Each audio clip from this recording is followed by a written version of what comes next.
So Brian played Kevin, and Ben Silverman, apparently he's an executive producer of the show and one of my dear friends. But Brian, most importantly, you're the famous one. So thank you for coming on today.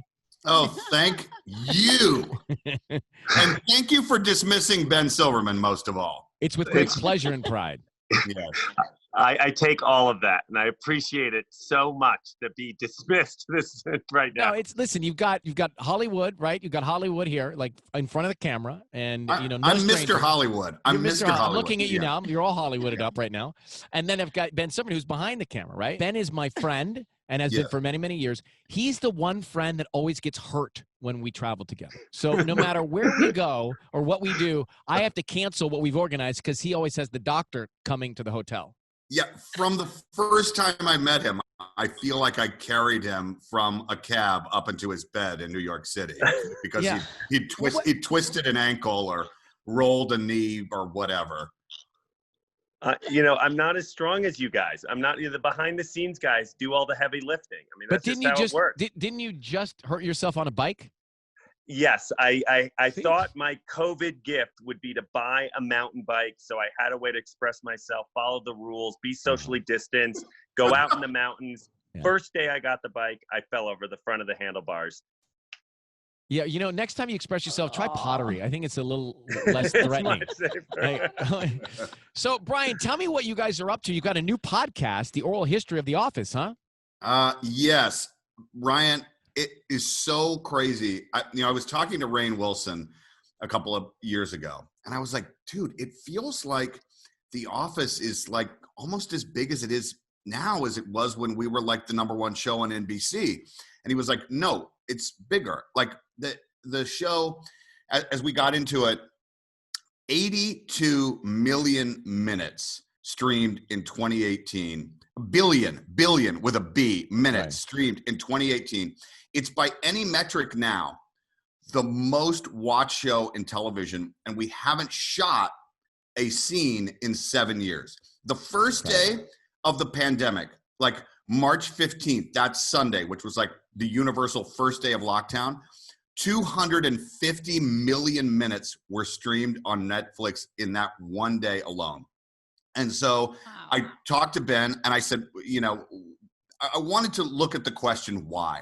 Like, why is this show now more popular than it was when it was on? And specifically, why are 11, 12, 13-year-olds, why do they love this show that is about, myself excluded, ordinary looking middle-aged office workers? Yeah. Like, why are they consuming? Yeah, a workplace comedy. And what's the answer to that question? Did Benjamin give you an answer? Quality. Ben said quality and his hiring practices. That was, of course, his answer. I think that there's a number of reasons, and we explore it through the podcast, but I think one certainly is this. When we were doing the show and we were struggling to be on the air, we thought, and I don't remember what the number was, right? But like there are 200 million office workers in America, right? So if a percentage of those people relate to the show, then we're going to be great. Yeah. But I think that where it translates is huge parallel to school, right? You have a crazy boss / teacher. You're sitting next to people that you don't choose to sit next to. And I think that relatability, the universality of the characters is certainly part of it. Ben, I'm thinking, I saw Billie Eilish back when we were seeing people, and she obviously is a massive, I know you're Kevin's voice, or Brian, you're on one of the songs, actually one of her tracks, but she's a massive fan too. It's a show people are obsessed with, right? They don't just watch it, they become obsessed with it.